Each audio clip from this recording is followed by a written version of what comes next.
안녕하십니까, 솔루션 연구소입니다. 자, 여러분들, 대통령 선거가 끝났습니다. 올해 이제 대통령이 바뀌게 될 예정인데, 새로 대통령이 바뀌면 아무래도 입시제도나 뭐 여러 가지 제도들이 변화될 수도 있겠죠. 물론 약속을 100% 지킨다는 가정하에 하는 얘기긴 합니다만, 그래도 후보 때 했던 이 입시제도에 대한 공약을 한번 살펴보고, 요걸 미루어 짐작하건대 요즘 돌아가는 분위기를 봤을 때, 아, 입시가 이렇게 바뀔 수도 있겠구나 라고 해서 잠깐 정리를 좀 해보도록 하겠습니다. 제목은 좀 삭막하죠. 새 대통령, 새 입시제도. 매번 바뀔 때마다 입시제도가 바뀌는 부분에 대해서 저희가 참 아쉽다. 제가 힘이 있는 사람이 아닙니다만 그래서 좀 아쉽다라고 했으나 그래도 진짜로 힘이 없지 않습니까? 그래서 뭔가 미리 알고 준비하는 게 최선이다라고 생각해서 한번 준비를 좀 해봤습니다. 자, 이 새로 당선된 이 분이 한참 선거활동을 하면서 부렸던 공약 중에 몇 가지를 좀 살펴보면 이런 얘기를 했습니다. 정시 확대. 정시가 인서울 비율 40% 확대가 됐죠. 나머지 대학도 확대가 좀 주목이 되고 있는데 이런 얘기를 좀 하셨다고 합니다. 원 스트라이크 아웃.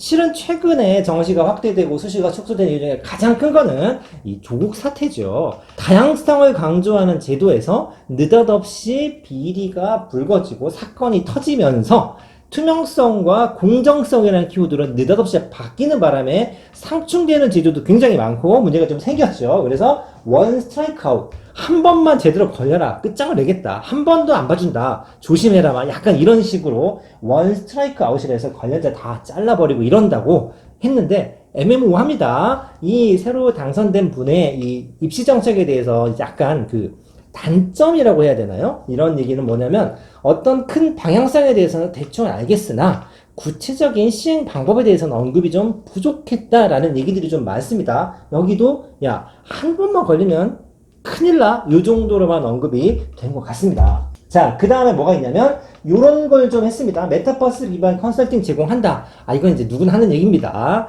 온라인이나 뭐 이런 걸로 해가지고 빅데이터, AI 뭐 요즘에 화두죠. 직접 하지 않더라도 여러 가지 정부에서 차원에서 제공하는 서비스를 만들겠다. 이런 의미 정도로 보여집니다. 그나마 좀 특이한 건 표집 방식이 아닌 전수 학력 평가를 하겠다.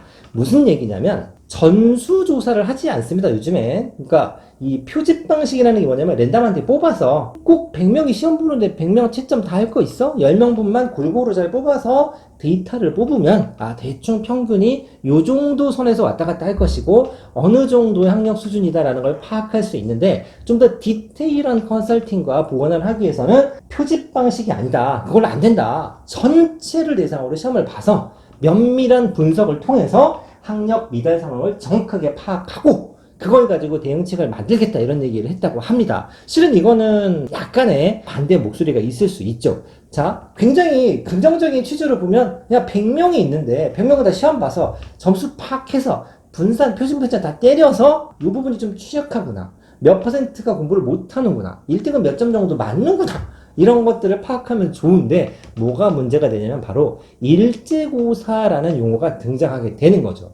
이 일제고사가 참 좋게 말하면 좋을 수 있죠. 왜? 똑같은 시험지로 모든 학생이 시험을 보는 거기 때문에 정확한 데이터가 나오나 이걸 서열화시키는 거는 문제가 있다. 획일화된 테스트 기준으로 모든 학생들의 줄을 세우는 건 문제다라는 목소리가 좀 있습니다. 그래서 요즘에 이런 거 잘 안 했었는데 해보겠다. 이게 이제 얘기하는 근거는 이런 거죠. 많이 풀렸다고는 하지만 이제 대부분 다 이제 전면 등교를 하고 있지 않습니까? 하지만 이 코로나 때문에 저희가 2년 동안 학교 교육이 특히나 공교육이 제대로 이루어지지 않았다라는 게 중론이죠. 그러다 보니까 최근 2년 동안 실시했던 학력평가를 했더니 그냥 시쳇말로 엉망진창이었다. 최근 몇 년 사이에 굉장히 학력 수준이 많이 떨어졌다라는 평가들이 나오고 있습니다. 물론 대학원 가서 공부하는 친구들 많겠으나 아무리 그래도 공교육에서 해야 되는 부분이 있는데 그 부분이 어느 정도 충족이 되지 못했기 때문에 생기는 문제가 아니었나 싶습니다. 교육감 직선제를 하겠다라고 하는데 이건 정치적인 성향이 묻어 나올 수 있기 때문에 또 이번 부분도 약간 반대 목소리가 좀 있기는 합니다. 뭐 이런 것도 있습니다. 대입 전형료 세액 공제. 아, 야, 대학교 원섭이 말하는 겁니다. 원섭이 저희가 한번 영상을 찍은 적도 있는데 이게 만만치 않은 금액이 되기도 합니다. 한 100만 원이 넘게도 가정을 하면 나올 수가 있는데 그거를 세금을 까주겠다 뭐 이런 것도 좀 있었고 초등학교 전일제 학교 만 5세 전면 무상교육 이런 얘기들을 좀 했습니다. 물론 당장은 아니어도 뭔가는 액션을 취할 것이고 요즘에 맞벌이 가정도 많기 때문에 차츰차츰 나라에서 지원하는 부분이 늘어나고 있는 건 사실이죠. 이건 OX 문제라기보다는 어느 정도 선에서 맞춰지겠나라고 하는 것들인데 이런 얘기들을 좀 하셨다고 합니다. 자, 그러면 대충 이제 밑밥은 좀 깔았고 실제로 중학교, 고등학교 입시라는 관점에서 어떤 식으로 될 것 같으냐라고 해서 두 가지 정도를 한번 얘기를 해봤습니다. 자사고 외고입니다. 우리나라 입시 제도를 대학의 서열화가 아닌 고등학교의 서열화가 문제다라고 지적하는 분들도 되게 많아서 이 자사고 외고를 일반고로 전환하겠다라고 몇 년 전에 발표를 했다가 막 소송 걸리고 난리가 아니었죠. 그게 어떻게 되겠냐라고 하는 건데 2025년에 일반고로 전환이 된다라고 지금 못을 받기는 했습니다. 근데 이게 기본권을 침해한다고 해서 지금 헌법소원에 청구가 되어 있는 상태고 보니까 시행령, 뭐 제가 이 절차에 대해서 정확하게 알고 있지는 않습니다. 좀 찾아보니까 뭐 국회에 상정을 해서 뭔가 진위를 판단하기보다는 대통령 시행령으로 진행되는 정책이라서 대통령이 뒤집을 수도 있다. 이런 뉴스를 제가 본 적이 있습니다. 그러니까 요거는 대통령이 바뀌면 25년이죠. 올해가 2022년입니다. 앞으로 3년 가까이가 남았는데 충분히 어떤 식으로든지 변경이 될 수도 있다라고 봅니다. 뭐 특목고에 대해서 안 좋은 시각을 가지고 있는 분도 있겠습니다만 적어도 중학교에서 고등학교 올라가는 타이밍 정도라고 하면 3년 후, 4년 후를 예측해야 되기 때문에 좀 빨리 얘기를 해주면 혼란이 좀 적지 않을까라는 생각도 해봅니다. 고교 학점제, 이게 뜨거운 감자죠. 실은 이 고교 학점제라고 하는 건 고등학교 다닐 때부터 다양성이 굉장히 강조가 되어 있던 그런 시스템입니다. 그러니까 툭 까놓고 얘기해서 정시보다는 수시 시스템에 조금 더 최적화된 제도죠. 그래서 학종, 교과 이런 게 엄청나게 늘어나서 막 7, 80%를 수시로 뽑은 한 2, 3년 전만 하더라도 이 고교 학점제를 시행하는 데 있어서 약간의 힘이 좀 실렸는데 한 2년 전부터 느닷없이 정시가 확대가 돼버렸죠. 정시가 확대가 된다는 얘기는 학교에서 진행하는 프로그램이 원래의 취지하고는 달리 입시라는 부분을 간과할 수 없게 만들게 됩니다. 그런데 이 고교 학점제를 시행을 하게 되면 굉장히 여러 가지 문제가 생기겠죠. 그러니까 폐기나 연기 가능성이 높다. 지금 정시를 확대하는 분위기입니다. 이 대통령은 원래 공약으로만 따지면 그리고 막 일제고사도 본다고 하니까 성적 좀 줄 세워서 확실하게 좀 진단하겠다 막 이런 컨셉인데 그렇다고 하면 이 고교 학점제는 조금 반하는 정책이 되죠.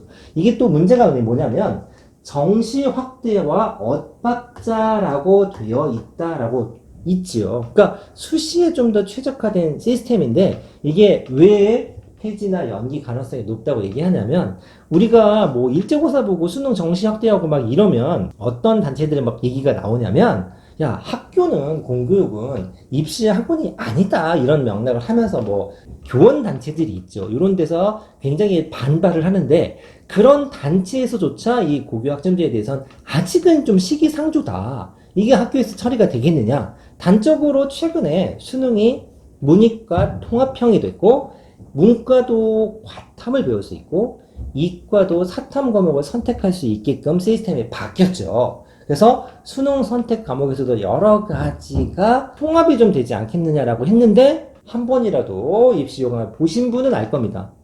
우리 학교 공대를 온다고? 그럼 넌 확통은 안 되라고 선을 그었습니다. 즉 시험은 통합이 됐지만 모집 요강에서 선발 방식에서는 아직도 문과 이과는 정확하게 구분이 되어 있는 편이죠.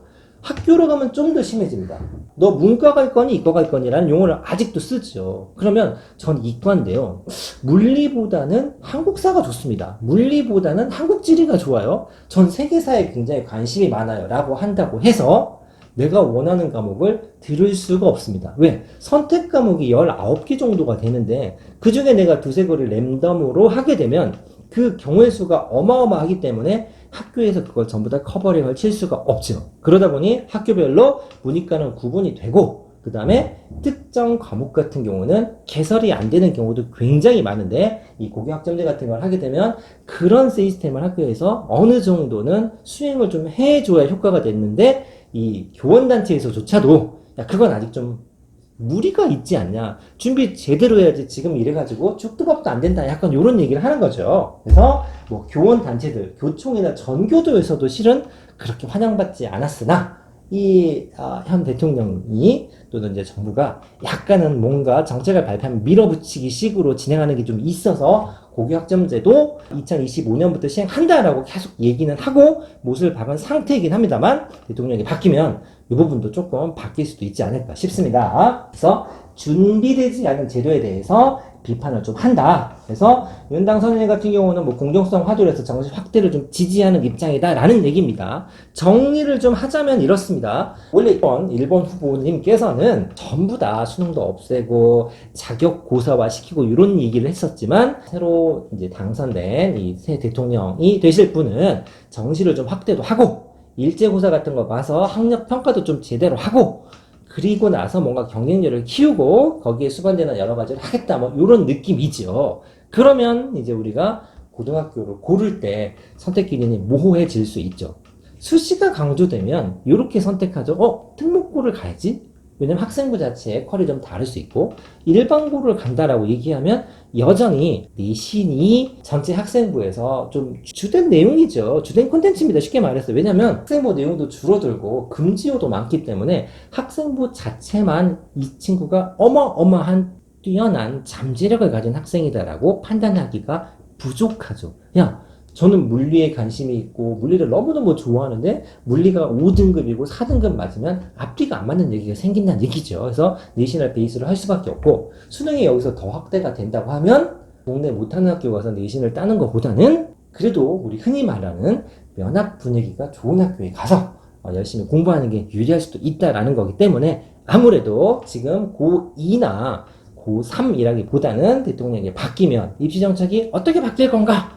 궁금하신 분은 지금 중학교 1, 2, 3학년 정도 되는 학부모님들이 훨씬 더 관심을 좀 가지지 않을까 싶습니다. 이 고교학점제도 지금 중학교에 다니는 친구들이랑 타이밍이 좀 맞아 들어가거든요. 그래서 새로운 뉴스가 나오면 저희가 영상을 찍을 수도 있겠습니다만 아무튼 이런 식으로 방향성이 좀 정해지지 않겠나 제 생각도 그렇고 여러 전문가들도 비슷한 의견을 내고 있는 것 같습니다. 아무튼 당선이 되고 교체가 되면 뭔가 얘기가 나오지 않을까 싶습니다. 마치겠습니다.